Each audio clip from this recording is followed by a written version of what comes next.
the Sahara Desert, 2145.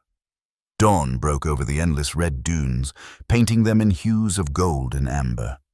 But this morning was different. Among the rippling sands stood a cluster of geodesic domes, their translucent surfaces gleaming like dewdrops against the harsh landscape. Hovering drones circled overhead, releasing microscopic particles that glittered in the sunlight before disappearing into the arid air. In the central dome, Dr. Maya Ling adjusted her holographic display, monitoring the vital signs of the experimental microorganisms being released into the sand. As head biogeotech engineer of Project Eden, the Planetary Alliance's ambitious desert terraforming initiative, she had spent the last 5 years designing resilient plant species that could transform Earth's most hostile environments into arable land. Captain Al-Harbi, how's the aerial distribution progressing? Maya's voice echoed through the comm system, her eyes not leaving the data streams that flowed across her screen. Captain Rafiq Al-Harbi's deep voice responded from the transport ship, hovering a kilometer above. Third quadrant seeding complete. Dr. Ling, the new delivery systems are working at 97% efficiency. We should finish the entire test grid by midday. Maya nodded to herself, a small smile forming on her lips. After years of simulations and laboratory tests, they were finally implementing their theories on a significant scale.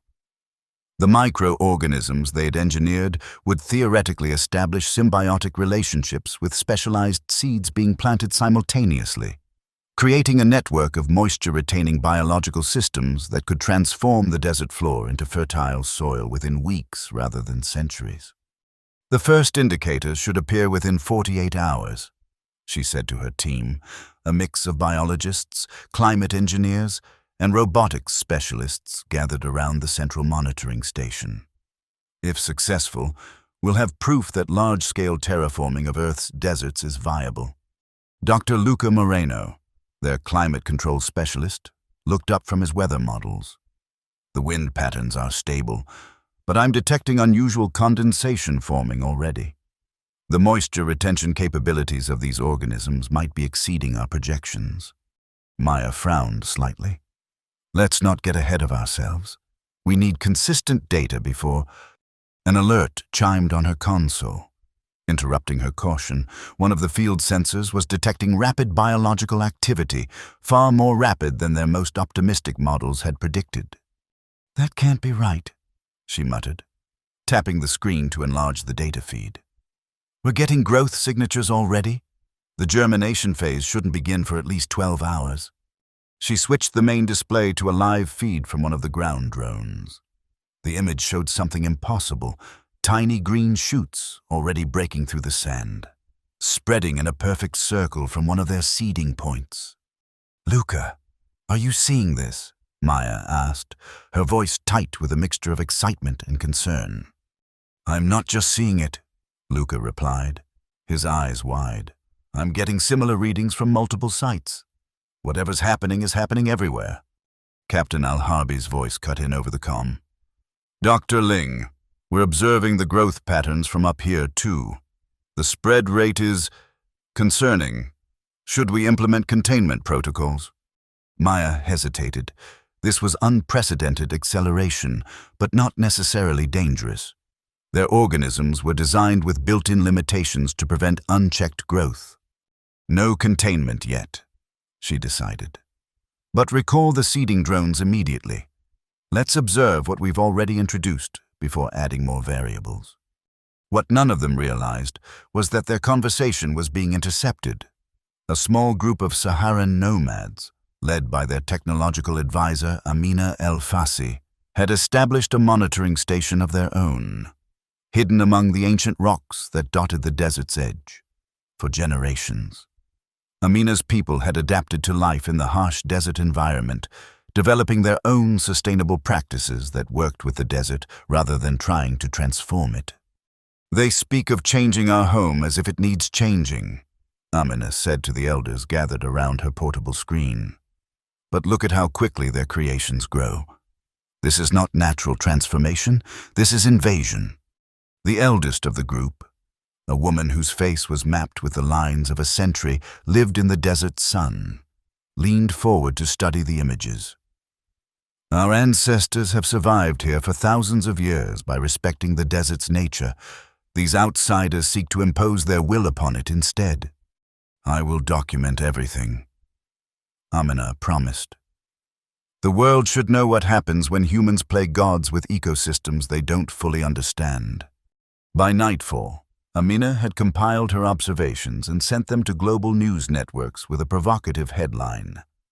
Desert dwellers warn new green power threatens indigenous cultures.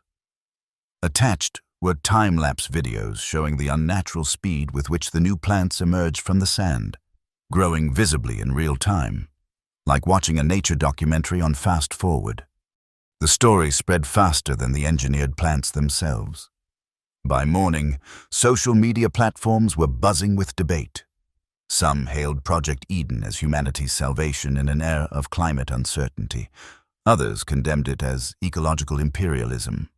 But what truly captured public imagination was a comment from a popular science influencer who described the project as the ultimate extreme gardening competition, terraforming Earth's most challenging landscapes in record time. The phrase, extreme gardening competition, went viral within hours. Memes, challenges, and betting pools emerged overnight. People began suggesting modifications to the project, offering their own gardening tips for desert transformation. What had begun as a serious scientific endeavor was rapidly morphing into global entertainment. Maya woke to find her secure communication channel flooded with messages, not just from the Planetary Alliance headquarters, but from media outlets, corporate sponsors, and even celebrity personalities wanting to join the competition. "This is absurd," she muttered, scrolling through the messages while the morning sun filtered through her dome's privacy settings. "We're conducting critical ecological research, not hosting a reality show." Her console chimed with an incoming call from Planetary Alliance headquarters.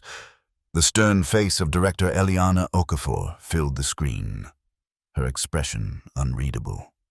"Dr. Ling, I assume you've seen the news?" "I have. Director, it's an unfortunate mischaracterization of our work, but I'm sure the media cycle will move on once." "The Alliance Council has decided to embrace it," Director Okafor interrupted. Maya blinked. "Excuse me?" "Public engagement with terraforming initiatives has always been our weakest point. People understand the theory but find the execution too slow and technical to maintain interest. This extreme gardening concept has generated more public support for environmental engineering in 12 hours than our outreach programs have in 5 years. But it trivializes everything we're trying to accomplish." Maya protested. "We're not gardening. We're attempting to restore ecological balance to regions devastated by centuries of climate change." "The science remains unchanged," Director Okafor said firmly. "But the framing matters for funding and public support. The Council has authorized a modified approach that incorporates structured competition elements while maintaining scientific integrity." Maya felt a knot forming in her stomach. "What exactly does that mean?" "It means, Dr. Ling, that Project Eden is about to become more collaborative. We're inviting qualified teams from member nations to participate with their own terraforming approaches under your scientific oversight. Captain Al-Harbi will coordinate logistics for what the public will know as the Global Desert Transformation Challenge." After the call ended, Maya sat in stunned silence. Years of careful planning were being repackaged as entertainment. When Captain Al-Harbi entered her dome 20 minutes later, he found her still staring at the blank screen. "I've received the directives," he said quietly. "It seems we're now running a sporting event alongside our research." Maya looked up at him. Rafik had been a steady presence throughout the project, pragmatic, reliable, and utterly devoted to the mission. Unlike her, his expression revealed neither disappointment nor excitement at this new development. "How do you feel about this?" she asked. Rafik considered her question carefully before answering. "I believe in the mission. Dr. Ling, If this new approach brings resources and attention to that mission, perhaps we should consider its benefits alongside its costs. They want us to turn ecological restoration into a spectator sport, she said bitterly. Then let us ensure it's a sport that teaches as it entertains, he replied. The desert has always been a place where humans learn humility. Perhaps this competition will teach that lesson on a larger scale. His perspective gave her pause.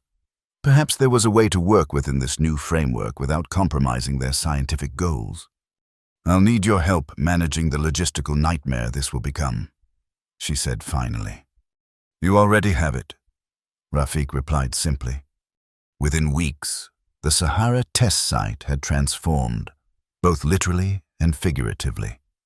The initial test plots had indeed flourished beyond all projections, creating patches of startling greenery amid the dunes. Around these successes, new experimental zones were being established, each sponsored by different nations or corporate consortiums. The Chinese contingent brought terraforming robots that could construct micro-terrain features to capture moisture. The Brazilian team introduced genetically modified cacti that grew to maturity in days rather than decades, creating natural windbreaks and wildlife habitats. The Nordic Alliance deployed solar-powered climate modulators that created localized weather systems, including scheduled rainfall for their designated plots. What had begun as a carefully controlled scientific experiment had evolved into a patchwork of competing approaches, all racing to transform the desert most efficiently and spectacularly.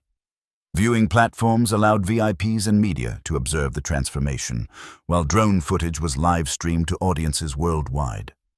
Captain Al-Harbi had indeed risen to the logistical challenge, establishing strict boundaries between competing zones and implementing safety protocols for all participants. Yet even his meticulous planning couldn't prevent the occasional crisis, as when the Russian team's accelerated growth formula triggered a reaction with the Japanese moisture collection system, creating a temporarily toxic algae bloom that required emergency containment. Maya found herself stretched between roles: scientific director, safety supervisor, and reluctant media spokesperson. Her days began before dawn and ended long after midnight. Monitoring data, resolving conflicts between competing teams, and trying to extract valuable research findings from the chaos. On the 30th day of the competition, she stood at the edge of the main observation platform, watching the sunset paint the transformed landscape in gold and crimson. Where once there had been only sand, now a mosaic of experimental ecosystems spread across the horizon, some lush and jungle-like, others more restrained but equally transformative. In the distance, the original test site had matured into a stable grassland ecosystem, punctuated by fast-growing acacia trees already reaching 5 meters in height. "It's beautiful, in its way," came a voice from behind her. "But is it right?" Maya turned to find Amina El-Fassi watching her. The Saharan woman's initial media campaign had made her a powerful voice in the ongoing debate about the project, and the Alliance had eventually invited her to join as a cultural and ecological consultant, a move that Maya privately suspected was meant to neutralize criticism rather than incorporate indigenous perspectives. "That depends on how you define right," Maya replied carefully. "We're attempting to restore green cover to regions that were fertile before human-induced climate change accelerated desertification." "And who decides what restored looks like?" Amina challenged. "The desert has its own ecology, its own balance. My people have lived in harmony with it for generations. Now it's being remade according to outsiders' visions of productivity. The designs incorporate indigenous plants and are adapted to local conditions," Maya countered. Though she felt the weakness in her own argument, many of the competing teams were prioritizing speed and spectacle over ecological sensitivity. "Look there."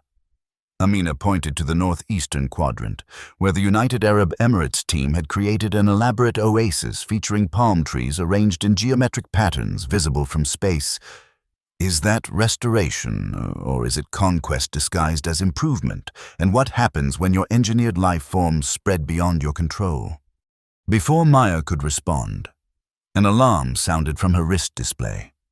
Multiple sensors were detecting unusual seismic activity throughout the test region. "What is it?" Amina asked, noticing Maya's sudden tension. "I'm not sure. Possibly a minor tremor, but the pattern is odd." Maya tapped her comlink. "Captain Al-Harbi, are you seeing these readings?" "Affirmative, Dr. Ling," came Rafiq's calm voice. "But I don't believe it's geological in origin. The disturbance appears to be biological, subsurface movement of plant root systems, specifically from the enhanced mycelium network in Sector 7. Sector 7, the zone where the Australian team had introduced a highly modified fungal network designed to rapidly create soil from sand by forming symbiotic relationships with other introduced species. "Get me visual confirmation," Maya ordered, already moving toward the control center with Amina following close behind. Inside the bustling hub of operations, screens displayed live feeds from underground sensors. What they revealed sent a chill through Maya's spine. The Australian mycelium had indeed formed connections, not just with its intended symbiotic partners, but with virtually every plant species introduced across the test region. More alarmingly, it appeared to be evolving its own neural-like network, creating something that resembled a primitive communal intelligence. "It's connecting everything," Luca whispered, his face pale as he studied the data. "And the network is growing exponentially. Can we contain it?" Maya asked. "I'm not sure we should," came a new voice. Dr. Vihan Mehta, the lead botanist from the Australian team, had entered the control center. "This is an unprecedented evolutionary leap, a unified desert ecosystem forming in real time." "An unauthorized evolutionary leap," Maya corrected sharply. "Your mycelium was approved for limited symbiotic relationships, not pan-species integration. Science often advances through the unexpected," Dr. Mehta argued, undeterred. "This network could stabilize the entire terraformed region far more effectively than our patchwork approach. Or it could create an invasive superorganism that overwhelms native desert ecology." Amina interjected. "Did you consider that possibility in your simulations?" "Doctor?" The debate was interrupted by Captain Al-Harbi's urgent voice over the comm system. "Dr. Ling, we have a situation developing in the Western Quadrant.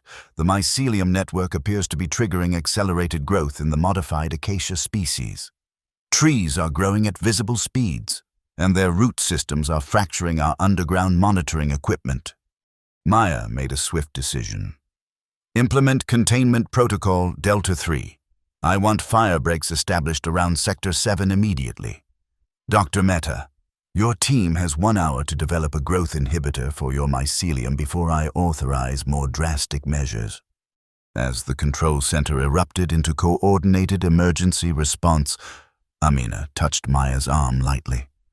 "I warned you about playing gods," she said quietly. "The desert has survived millions of years by finding its own balance.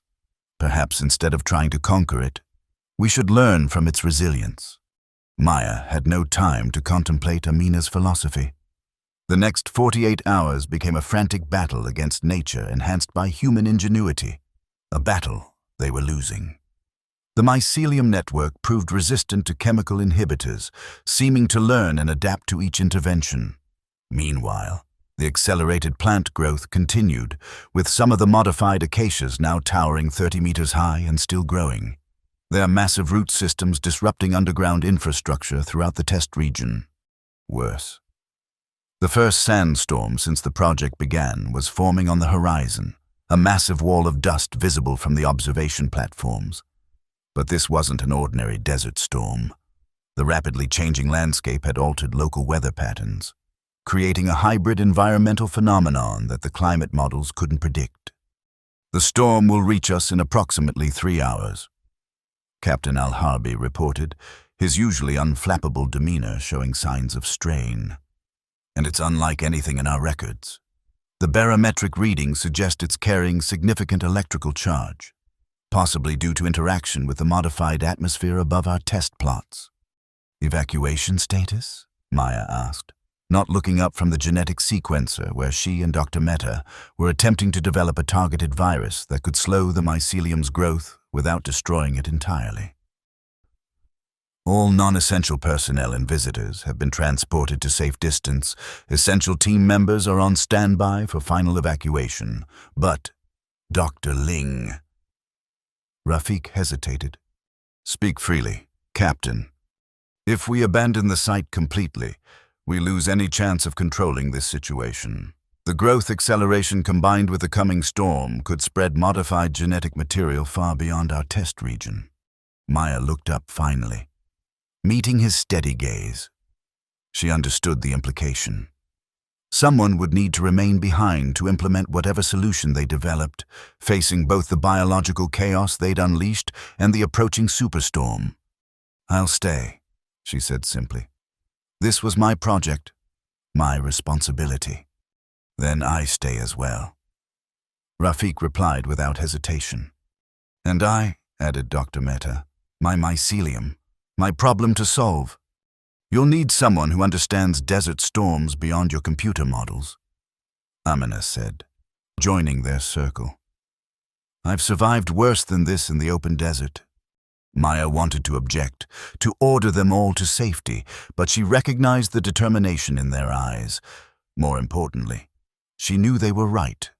This crisis required their combined expertise. 4 hours, she said instead. That's how long we have to develop a solution and implement it before the storm hits. Let's not waste a minute. They worked feverishly as the sky darkened outside, not with night, but with the approaching wall of dust and electrical discharge. Dr. Mehta finally isolated a protein sequence that could potentially interrupt the mycelium's growth pattern without killing it, while Maya adapted the delivery system to ensure widespread distribution. Amina and Captain Al-Harbi modified a transport vessel to withstand the storm conditions, reinforcing it with emergency force fields designed for space debris protection. Their plan was desperate, but theoretically sound. They would fly into the heart of the biological growth zone, release the protein inhibitor directly into the central mycelium hub they'd identified, then use the storm's own energy to distribute it throughout the network via electromagnetic pulses calibrated to the specific resonance frequency of the modified cells. As they prepared to board the reinforced transport, Director Okafor made one final attempt to change their minds via emergency communication link. This is beyond heroism, Dr. Ling. It's unnecessary risk, she argued. The Planetary Alliance values your lives more than the project. With respect, Director, Maya replied, securing her environmental suit. This isn't about the project anymore. If that mycelium network spreads beyond the Sahara, carrying its accelerated growth factors to other ecosystems, the global environmental impact could be catastrophic. This is about containing our mistake before it becomes irreversible. The communication ended with reluctant authorization. Minutes later, their modified transport rose shakily into the darkening air, fighting against winds already reaching dangerous velocities. Captain Al-Harbi piloted with extraordinary skill, navigating through turbulence that would have grounded any standard aircraft. As they approached the central growth zone, the view below was both magnificent and terrifying, a landscape transformed beyond recognition, with massive trees swaying in the wind, their branches intertwining to form canopies that rose and fell like breathing organisms. Between them, undergrowth flourished in impossible patterns, creating mandalas of color visible even through the thickening dust. "It's beautiful," Amina whispered, momentarily transfixed by the alien landscape that had emerged from her ancestral desert. "Beauty can be deadly," Dr. Mehta responded grimly. "Those growth patterns indicate the mycelium has achieved something close to sentience. It's organizing itself." "Approaching drop point," Captain Al-Harbi announced, fighting the controls as the ship bucked in a violent updraft. "Dr. Ling, status on the inhibitor?" Maya checked the delivery system one final time. "Ready for deployment. We'll need to get within 50 meters of the central hub, that structure that resembles a massive termite mound." The mound was unlike anything naturally occurring on Earth, a 20-meter-high structure composed of interwoven plant matter and solidified sand, pulsing with bioluminescent light that shifted in regular patterns. Around it, the accelerated vegetation seemed to move with purpose, tendrils reaching upward as if sensing their approach. "This will be a single pass," Rafik warned. "The storm front is less than 20 minutes behind us, and these winds are already at the edge of our control capabilities." "Understood. Everyone, secure yourselves for extreme turbulence." The transport dipped sharply, diving toward the central hub. Through the viewports, they could see the vegetation actually reaching toward them, vines and branches extending unnaturally fast, as if the entire ecosystem was defending itself against their intervention. "It knows," Dr. Mehta said in disbelief. "The network actually perceives us as a threat." 10 seconds to optimal release point," Captain Al-Harbi called, his voice strained with effort as he fought to maintain their trajectory. The ship shuddered violently as something struck the hull. A massive branch had whipped upward with impossible force, cracking one of the reinforced viewports. Warning alarms blared throughout the cabin. "Hull integrity compromised," the automated system announced. "Emergency protocols initiated." "Maintain course," Maya ordered, strapping the inhibitor delivery system to her environmental suit. "New plan. I'm going to manual deployment." "That's suicide, Dr. Ling," Rafik objected sharply. "The atmospheric conditions alone." "No time to argue," she cut him off, moving toward the emergency airlock. "Get as close as you can, then pull back to a safe distance. The inhibitor is synchronized to my suit's transmission frequency. Once deployed, I'll activate the distribution pulse." "You won't survive the storm," Amina said, moving to block her path. "Let me go instead. I've navigated sandstorms all my life." "Not storms like this one," Maya countered. "And you don't have the technical expertise to ensure proper deployment." "Then we go together," Amina decided, already reaching for a second environmental suit. "My knowledge of the desert, your knowledge of the science." There was no time to argue. As Captain Al-Harbi brought the ship to hover precariously above the central hub, Maya and Amina prepared to drop. The vegetation below writhed like tentacles, as if anticipating their arrival. "The storm front will hit in approximately 15 minutes, Rafik warned. "We cannot maintain position longer than 5 minutes in these conditions."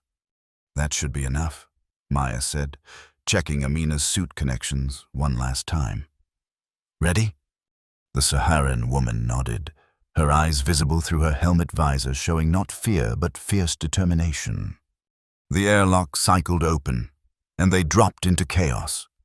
The wind immediately tried to tear them away from their target, but the suit thrusters allowed them to control their descent. They landed hard on the undulating surface of the hub, which felt disturbingly like landing on living tissue rather than plant matter. "The injection points need to be evenly spaced," Maya shouted over the howling wind, unslinging the delivery system from her back. "Help me secure the main unit here, then we'll place the satellite nodes in a 20-meter radius." They worked with desperate efficiency, fighting both the increasingly violent weather and the vegetation that seemed determined to impede them. Vines wrapped around their limbs, requiring constant cutting with the laser tools from their suits. The structure beneath them pulsed faster, as if aware of their intentions. "Last node in place," Amina called through the comlink, securing the final satellite injector. "Activating now."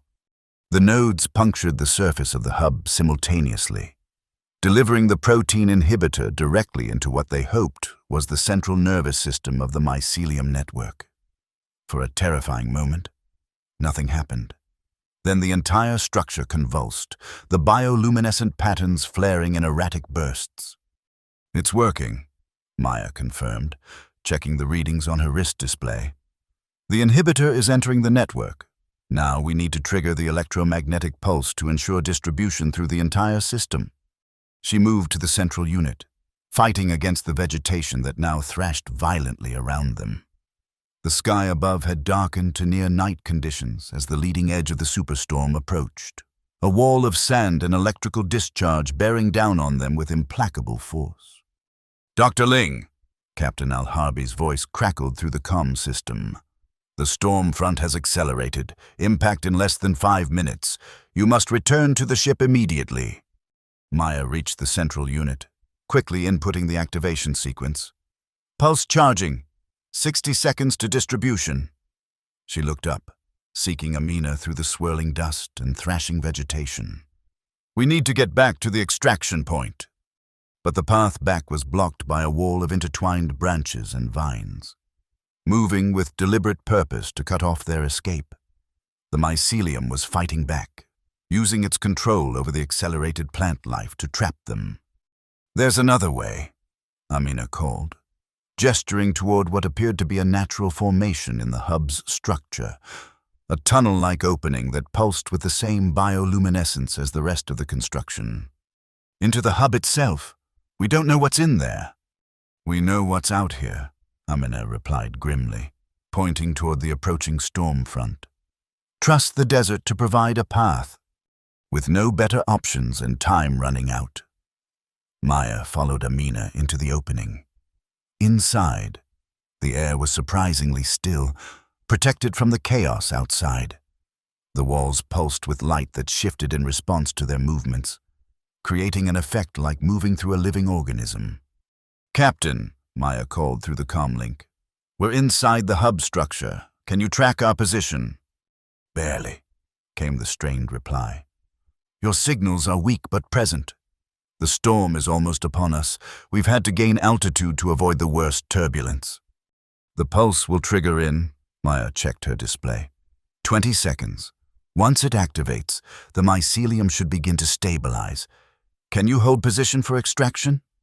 "Affirmative, but only briefly.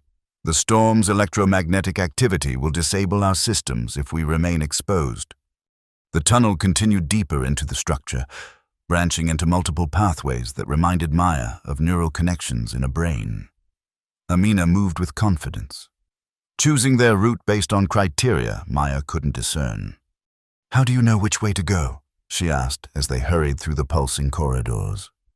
"I'm following the air currents," Amina explained. "Even inside this structure, the desert wind leaves its signature. There's a way out ahead. I can feel it." The countdown on Maya's display reached 0. A deep vibration passed through the entire structure, and the bioluminescent patterns froze momentarily before resuming at a much slower, more regular pace. The pulse had triggered successfully, spreading the inhibitor throughout the mycelium network. "It's working," Maya confirmed, checking the readings on her portable scanner. "The accelerated growth is already slowing to manageable levels." They emerged from the tunnel into open air just as the storm front hit with full force. The world became a maelstrom of sand and electrical discharge. Visibility reduced to mere meters. But through the chaos, they could see the transport ship hovering precariously above them, a spotlight cutting through the dust to mark their extraction point. "Run!" Maya shouted, grabbing Amina's arm as they fought their way toward the light. The vegetation around them was still moving, but sluggishly now, the inhibitor taking effect throughout the network. They reached the extraction point just as a massive electrical discharge struck nearby, the electromagnetic pulse temporarily disabling their suit systems.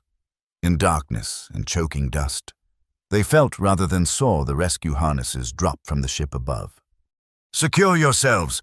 Captain Al-Harbi's voice barely penetrated the storm's roar. "Emergency extraction now!"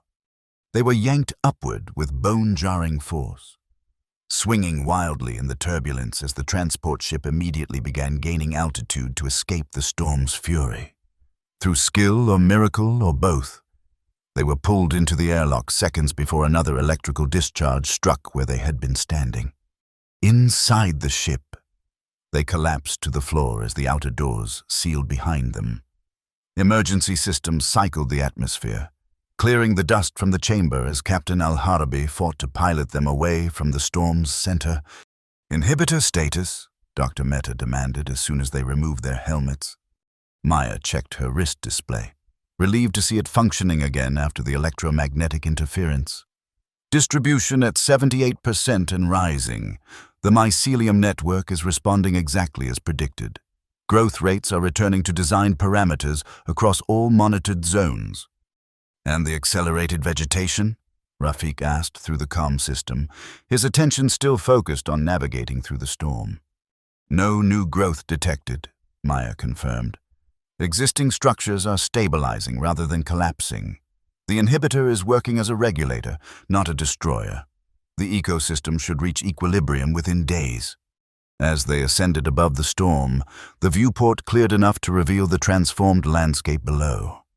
Through gaps in the swirling dust, they could see the new Sahara, no longer an endless expanse of sand, but a mosaic of controlled greenery. The competing experimental zones now linked by the mycelium network into something that resembled a cohesive ecosystem. "It's beautiful," Amina admitted, her voice quiet with wonder. "Different from the desert I've known all my life, but beautiful in its own way." "And sustainable?" Maya asked, genuinely seeking her assessment. Amina considered for a long moment before answering. "That remains to be seen. But if your inhibitor truly allows control without destruction, perhaps there's a middle path, one where the desert's essence remains while allowing for new life." 3 months later, Maya stood on the main observation platform once more, watching as a group of local children planted traditional date palms along the edge of what had once been the Australian team's experimental zone. The extreme gardening competition had been officially suspended following what media outlets had dubbed the Sahara Superstorm incident. But the transformation it had begun continued under stricter scientific protocols and with greater indigenous involvement. Captain Al-Harbi joined her at the railing, his uniform now bearing the insignia of the newly formed Desert Ecosystem Management Authority. "The latest surveys are promising," he reported. "The mycelium network has stabilized at exactly the activity levels we designated, and biodiversity indicators are exceeding projections in all sectors." "And the cultural integration programs?" Maya asked, nodding toward the children and their teacher, Amina, who had become the liaison between the scientific teams and local communities. "Exceeding expectations as well." Rafik replied with a rare smile. "Amina's Desert Wisdom curriculum has been adopted by all participating nations. Traditional knowledge is being incorporated into the management protocols for every new terraforming initiative." Maya nodded, satisfied. The near disaster had taught valuable lessons about the dangers of unchecked technological enthusiasm, but it had also revealed unexpected paths forward. The competition aspect had been replaced by collaborative effort, with each participating team contributing their expertise to a unified approach rather than racing for individual glory. "We're ready for the Gobi project, then?" she asked, referring to the next major terraforming initiative on their schedule. "Almost," Rafik replied. "Director Okafor insists on one more full review of the safety protocols, and Amina has requested additional time to consult with the indigenous communities in the region." "Good," Maya said firmly. "No shortcuts this time. We transform with respect, or not at all." As the sun set over the transformed landscape, casting long shadows from the young trees that now dotted the former desert, Maya reflected on how their original mission had evolved.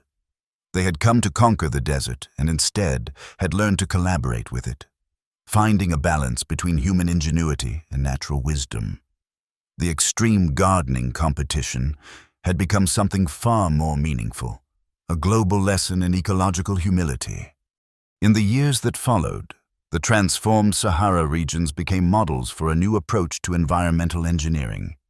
The stable ecosystems created through the regulated mycelium networks supported sustainable agriculture and revitalized communities that had been displaced by desertification centuries earlier.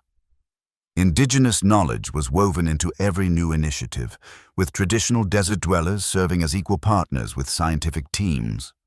Captain Al-Harbi eventually published The Desert Gardener's Handbook, a comprehensive guide that balanced technological approaches with cultural sensitivity and ecological wisdom. It became the standard text for environmental engineering students worldwide. Dr. Mehta's mycelium technology, once properly regulated, revolutionized soil restoration projects globally, helping to reclaim lands lost to environmental degradation. He always insisted, however, that the true breakthrough had come not from his laboratory work, but from the lessons learned when his creation nearly spiraled out of control.